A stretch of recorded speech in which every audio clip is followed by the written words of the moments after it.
दोस्तों, आपका एक बार फिर से हमारे चैनल नोट में स्वागत है। तो आज की इस वीडियो में हम आपके लिए सैम्पल पेपर लेकर आए हैं संस्कृत क्लास 12th का।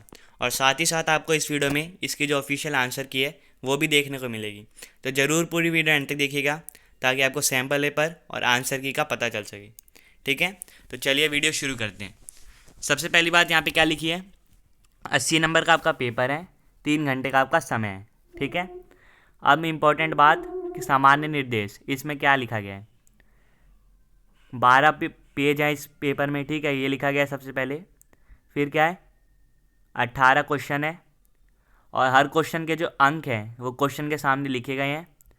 और उत्तर लिखने से पहले आपको क्वेश्चन का जो नंबर है, क्वेश्चन नंबर लिखना ज़रूरी है।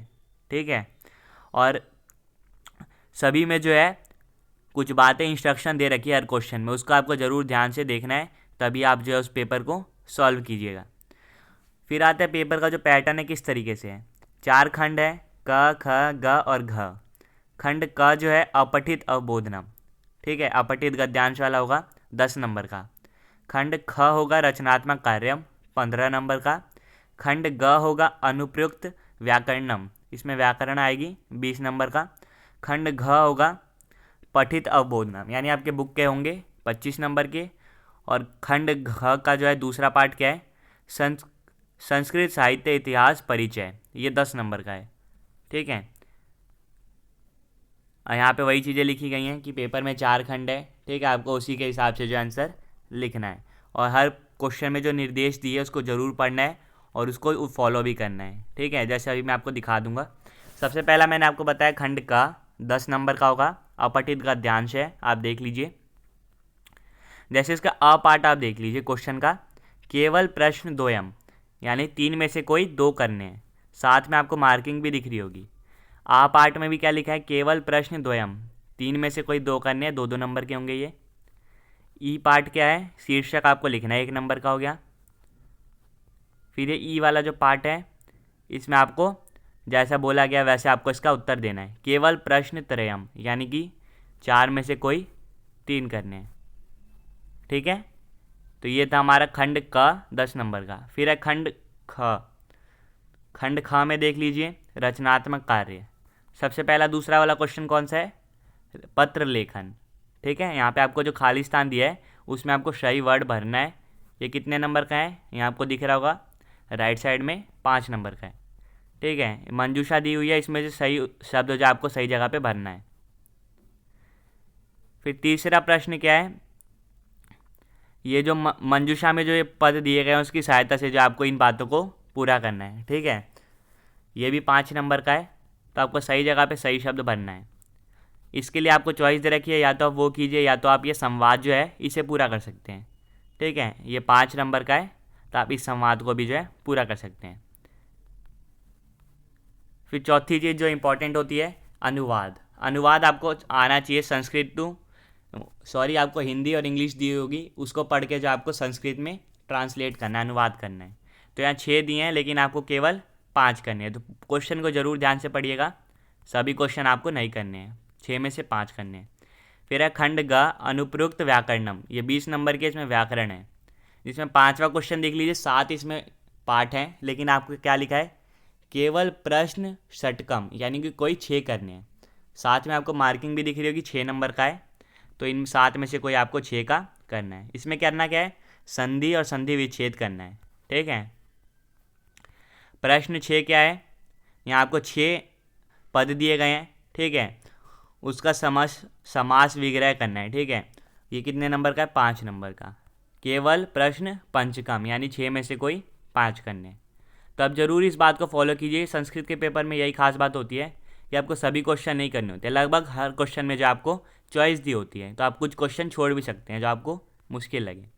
क्वेश्चन 7 देख लीजिए। ठीक है, इसमें भी 6 करने हैं। ठीक है, 7 क्वेश्चन है, कोई 6 करने हैं आपको। यहाँ आप देख लीजिए,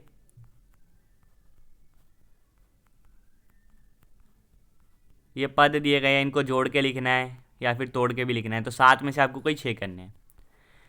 फिर आता है प्रश्न 8। ठीक है, यहाँ पे आपको रिक्त स्थान में सही भरना है इन ऑप्शंस में से। इसमें आपको लिखा है केवल प्रश्न त्रयम, यानी 4 में से कोई 3 करने हैं। तो ज़रूर आप इस चीज़ को देखिए, हर पार्ट में, हर क्वेश्चन में जो है ये चीज़ लिखी गई है। फिर खंड घ, इसका भाग 1 है, पठित अवबोधनम, 25 नंबर का है। तो ये आपको दे रखा है पठित पद्यांश, पठित गद्यांश दे रखा है, इसी पे आधारित जो आपको क्वेश्चन करने हैं। आ पार्ट में देख लीजिए प्रश्न द्वयम, 3 में से 2 करने हैं। आ पार्ट जो है उसमें भी 3 में से 2, ई में 3 में से कोई 2। तो आप ज़रूर इसको फॉलो कीजिए। अगर आपको कोई नहीं आ रहा है तो आप इसमें स्किप भी कर सकते हैं, क्योंकि आपके पास चॉइस दी गई है। प्रश्न 10वां है अपठित, सॉरी ये पठित पद्यांश, आपकी बुक में से ये लिया गया है। तो 5 नंबर का है। आ में फिर से देख लीजिए 2 करने हैं, कोई आधे आधे नंबर के होंगे, 1 नंबर होगा टोटल।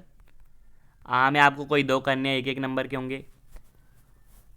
फिर ई में देख लीजिए आपको कोई 2 करने हैं, ये भी 1 नंबर के होंगे। तो ये 5 नंबर का क्वेश्चन था। फिर 11वां है पठित नाट्यांश, ठीक है, कोई नाटक है, उसकी कुछ लाइनें दी गई हैं, उस पर आधारित आपको क्वेश्चन लिखना है, ठीक है, क्वेश्चन के आंसर देने हैं। आ में फिर से 2 करना है, कोई साइड में आपको मार्किंग दिख रही होगी, आप उसको देख लीजिए। आ में भी 2 करना है और ई में भी 3 में से कोई 2 करना है, ठीक है। फिर आता है 12वां, यहाँ पे आपको क्या है, भावार्थ करना है। ये मंजूषा में शब्द दिए हैं, उसको सही स्थान पे कर लगाना है और भावार्थ को पूरा करना है। 3 नंबर का ये, या तो आप भावार्थ करिए या तो आप ये जो क्वेश्चन दिए गए हैं वो कर सकते हैं, ठीक है। ये भी 3 नंबर का ही है, ठीक है। इसमें आपको भावार्थ दिए गए हैं, इसमें से जो सही ऑप्शन है जिसमें सही भावार्थ लिखा गया है वो आपको चुनना है, ठीक है। फिर आता है क्वेश्चन 13, इसमें आपको श्लोक का अन्वय करना है, ठीक है। ये कितने नंबर का है, 3 नंबर का। फिर है क्वेश्चन 14, इसमें आपको जो है मिलान करना है, क स्तंभ और ख स्तंभ सही तरीके से इसका मिलान करना है, ये 2 नंबर का क्वेश्चन है। फिर है क्वेश्चन 15, इसमें आपको सही उत्तर चुनना है, ठीक है, मंजूषा में से देख के। और ये भी कितने नंबर का है आपका, 2 नंबर का ही है।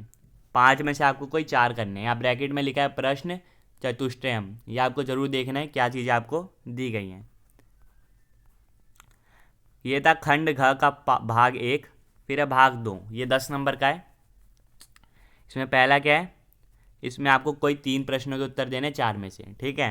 3 नंबर का एक क्वेश्चन हो गया। प्रश्न 17 क्या है, मंजूषा में से आपको सही शब्द भरना है, किन्हीं 3 का, 4 में से 3 का। तो ये भी 3 नंबर का क्वेश्चन हो गया। फिर 18वां और आखिरी क्वेश्चन है कि इसको आपको सही तरीके से मिलान करना है, ठीक है, कि ये जो नाट्यांश है ये किसने लिखा है। तो आपको क भाग को और ख भाग को सही तरीके से मिलान करना है। 4 नंबर का था। तो ये जो खंड था इसमें संस्कृत के इतिहास से रिलेटेड कुछ बातें थी। तो उम्मीद करता हूँ आपने सैम्पल पेपर पूरा देख लिया, आपको अच्छी तरीके से मैंने समझा दिया है, ठीक है। आपको हर क्वेश्चन के जो इंस्ट्रक्शन है वो ज़रूर फॉलो करना है कि कितने में से आपको टोटल कितने क्वेश्चन करने हैं, और सोच समझ के कीजिएगा, क्योंकि ज़्यादा इसमें लिखने का होता नहीं है संस्कृत के एग्ज़ाम में। आप आराम से जो है इसको सॉल्व कर सकते हैं, बस आप इंस्ट्रक्शन को फॉलो कीजिए और ध्यान से क्वेश्चन को पढ़िए। तो आपको मैं लेके चलता हूँ इसकी ऑफिशियल मार्किंग स्कीम की तरफ। तो दोस्तों अभी जो आपने सैम्पल पेपर देखा उसी की ऑफिशियल मार्किंग स्कीम है, तो मैं आपको ये दिखा देता हूँ, आप ज़रूर इसको देख लीजिए। पहले खंड का अपठित अवबोधनम, ये 10 नंबर का था, सभी उत्तर यहाँ पे दिए गए हैं, ठीक है। आपको सभी नहीं करने थे, जैसे 3 में से कोई 2, 4 में से कोई 3, इस तरीके से करने थे, वो आपको हर क्वेश्चन में बताया गया था, ठीक है। लेकिन यहाँ ऑप्शन सभी के जो करेक्ट ऑप्शन है यहाँ पे दिए गए हैं। फिर खंड ख था रचनात्मक कार्यम, तो यहाँ पे लेटर राइटिंग थी, उसका जो सही सही उत्तर है यहाँ पे दिए गए हैं, कौन से स्थान पे कौन सा शब्द आएगा, ये आपको मंजूषा में से देख के भरना था। फिर है प्रश्न 3, ये आपको पूरा करना था। यहाँ पे जो डार्क वर्ड लिखे गए हैं वही सही स्थान पे आपको भरने थे, ठीक है, वो यहाँ पे भर दिए गए हैं। फिर यहाँ पे था क्या, संवाद को आपको पूरा करना था, तो सही संवाद जो यहाँ पे लिख दिया गया है।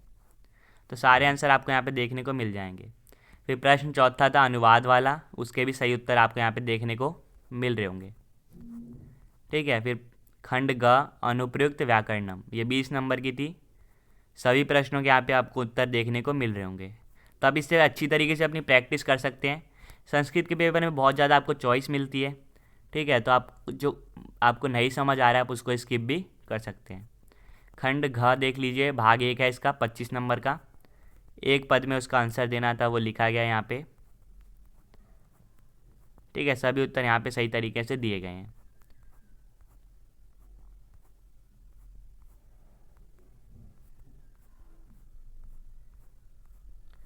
ठीक है, फिर ये भावार्थ, अन्वय, ये सब आएगा।